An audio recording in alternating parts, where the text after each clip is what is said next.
আজকে আমরা বার নির্ণয়ের দ্বিতীয় ক্লাস শিখব। তাহলে প্রথম প্রশ্নটি হচ্ছে 2010 সালের 1 জানুয়ারি শুক্রবার ছিল, সেই বছর 31শে ডিসেম্বর কী বার ছিল? তাহলে 2010 সালটি লিপ ইয়ার কিনা সেটা দেখতে হবে। তাহলে শেষের দুটো ডিজিটকে 4 দ্বারা ভাগ করতে হবে। তাহলে ভাগ করলে ভাগশেষ 2 হয়, 2 থাকে, তাহলে ভাগ যায় না। তাহলে লিপ ইয়ার না হলে, তাহলে এটা লিপ ইয়ার নয়।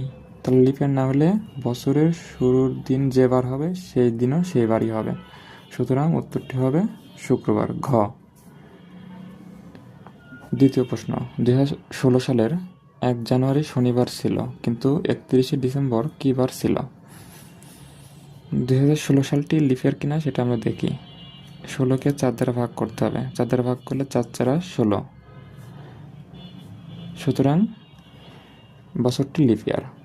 তাহলে লিপ ইয়ার হলে সবসময় মনে রাখতে হবে শুরুর দিন যে বার হবে সেই দিনও সেবার হবে, কিন্তু সেই দিনের সাথে একদিন যোগ করতে হবে। তাহলে শনিবার শুরুর দিন, সেই দিনও শনিবার হবে, কিন্তু একদিন যোগ করলে রবিবার, সুতরাং উত্তরটি হলো খ।